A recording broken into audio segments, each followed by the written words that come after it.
মুর্শিদাবাদের এই বাবরি মসজিদকে তুমি কবুল করে নাও। সেখানে যতজন দান করেছে তাদের দানগুলো কবুল করে নাও।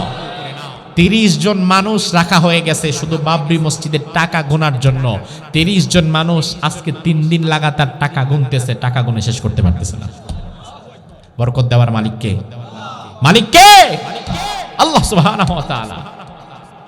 এর পাশে মুশরিকরা মেলা জমিয়েছে, 1 লাখ মুশরিক আমরা গীতা পাঠ করব। বাবরি মসজিদের মূল উদ্যোক্তা যিনি হুমায়ুন, সেও ঘোষণা দিয়েছে তোমরা যদি 1 লাখ মুশরিকরা মিলে গীতা পাঠ করতে পারো, আমরা 2 লাখ হাফেজে কোরআন দিয়ে কোরআন তেলাওয়াত করাবো। কারণ আমার ভাই, পৃথিবীতে গীতা, বাইবেল, রামায়ণ, মহাভারতের কোনো হাফেজ নাই, কিন্তু কোরআনের হাফেজ আছে না নাই? কম না বেশি?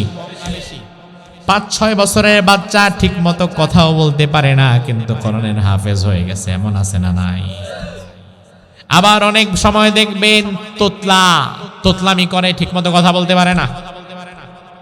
নিজের বাপের নামটা কইতেও তোতলায়, আছে না নাই? কিন্তু যখন কোরআন পড়তে যায়, কোরআন পড়ার সময় আর তোতলায় না।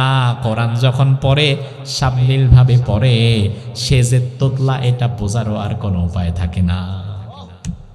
তার কারণ আল্লাহ বললেন ওয়ালাকাদ ইয়াসসারনাল কুরআন, আমি কোরআনকে সহজ করে দিয়েছি। কোরআন যে পড়বে তার জীবন আমি সহজ করে দেব, কোরআন যে মানবে তার সব আমি সহজ করে দেব।